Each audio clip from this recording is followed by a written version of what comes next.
22 अप्रैल 2025 को कश्मीर के एक इलाके पहलगाम के करीब बेसारन वैली में 26 लोगों को बेदर्दी से कत्ल किया गया।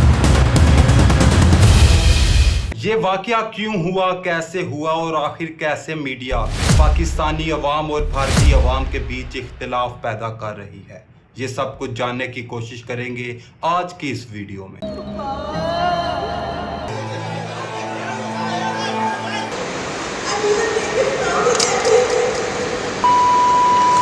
दोस्तों 22 अप्रैल को हुआ कुछ यूं कि पहलगाम इलाके के इर्द गिर्द एक वैली पाई जाती है जिस वैली का नाम है बेसारन।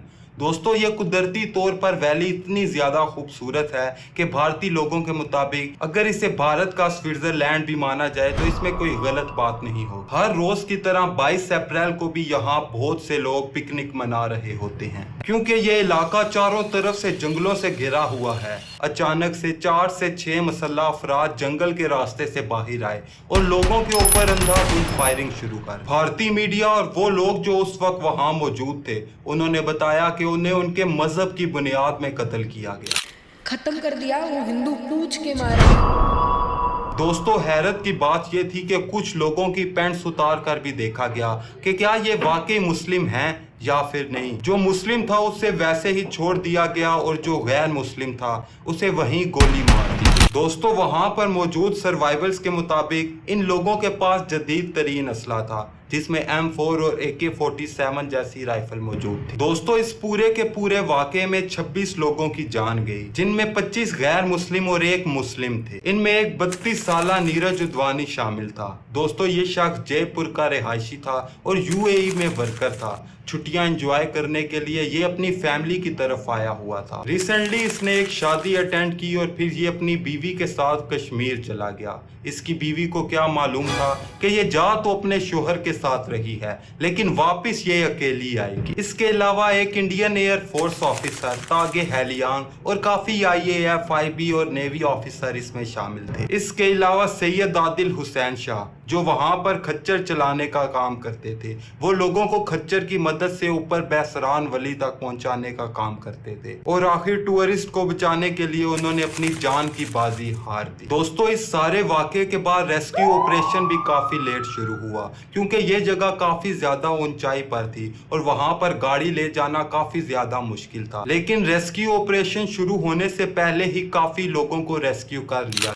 पहली डेड बॉडी मैंने उठाई थी। जो कपल था वो नेवी ऑफिसर, उनको मैं लेके आया था। उन्हें रेस्क्यू या तो फिर खच्चर की मदद से किया गया या कुछ लोगों ने बच्चों को अपने कंधों पर बिठाकर वहां से रेस्क्यू। जो इंजर्ड थे उनको हमने कंधे पे उठा के हॉस्पिटल तक पहुंचाया। और जो रेस्क्यू ऑपरेशन शुरू हुआ उसमें भी हेलीकॉप्टर की मदद ली गई और बाकी के लोग जो हैं वो उन्हें रेस्क्यू कर लिया गया। दोस्तों इस सारे वाक़े में काफी मुल्कों ने इस चीज की सख्त मजम्मत की जिसमें पाकिस्तान भी शामिल है, लेकिन इन सब के बावजूद भारत ने इस सारे मामले का जिम्मेदार पाकिस्तान को ठहराया। पाकिस्तान ने उनके सारे के सारे ब्लेम्स को मुस्तरद कर दिया और कहा सबसे पहले आप इस चीज की तस्दीक करें, आप इस चीज की तहकीक तो करें। आप बगैर तहकीक किए किसी कंट्री पर ब्लेम कर रहे हैं कि जो कुछ किया है वो पाकिस्तान ने किया है। सबसे पहले आपको तहकीक करनी चाहिए। दोस्तों ये चीज तो शुरू से ही चलती आ रही है। Both countries are blaming each other on any act. अगर भारत में कुछ उल्टा सीधा होता है उसका इल्जाम डायरेक्टली पाकिस्तान में डाल दिया जाता है कि जो कुछ किया है वो पाकिस्तान ने किया है। अगर भारत में कुछ उल्टा हो रहा है उसका जिम्मेदार अगर पाकिस्तान है तो भारत में जो तरक्की हो रही है उसका जिम्मेदार भी तो पाकिस्तान को ठहराओ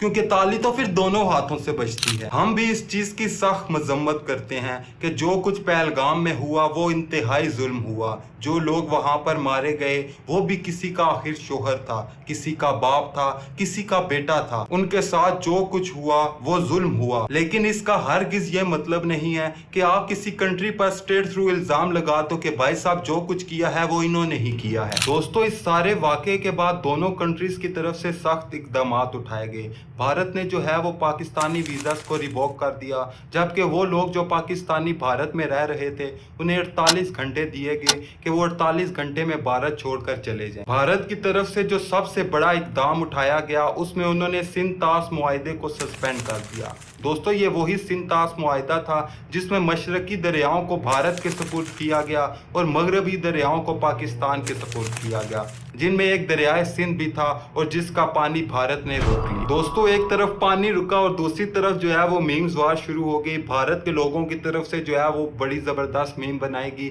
इसी तरह पाकिस्तान ने भी जो है वो उनका भरपूर मुकाबला किया, जिसमें उन्होंने बोला कि भाई साहब प्रेशर बहुत ज़ोर का आया है, मेहरबानी करो पानी खोल दो। भाई साहब मुंह में साबन लगा है, मेहरबानी करो पानी खोल दो। इसके अलावा पाकिस्तान ने भी जो है वो सख्त इकदाम उठाए, जिसमें उन्होंने जो है वो इंडियन वीज़ास को सस्पेंड कर दिया और इसके अलावा जो है वो भारतीय एयरलाइंस के लिए फ़ज़ाई हदूद भी बंद कर दी गई। दोस्तों इसके बाद मीडिया जो है वो पाकिस्तान बामुकाबला भारत बनाकर लोगों के सामने पेश कर रहा है।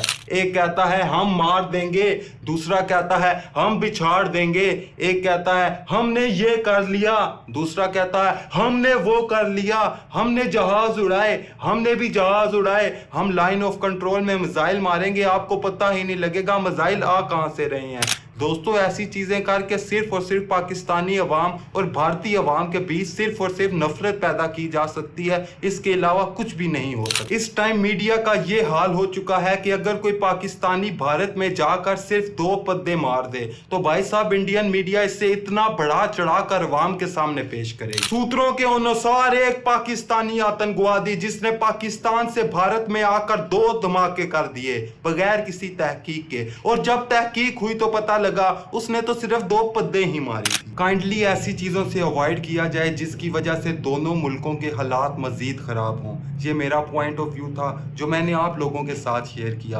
Everyone have a different mindset और हर शख्स अपने माइंड के हिसाब से ही बात करता है। मेरी जो सोच थी मैंने आप लोगों के साथ शेयर की। अगर मेरे अल्फाजों से किसी को भी ठेस पहुंची हो, चाहे वो पाकिस्तानी हो या फिर इंडियन, मैं उससे माजरत ख्वाह हूं। मेरा हरगिज़ ये मकसद नहीं था कि मेरे अल्फाज से किसी भी शख्स को जो है वो ठेस पहुंचे। आज के लिए बस इतना ही। अगर वीडियो पसंद आई हो तो वीडियो को लाइक करो, चैनल को सब्सक्राइब करो। मिलते हैं एक और हैरत अंगेज वीडियो के साथ। शुक्रिया।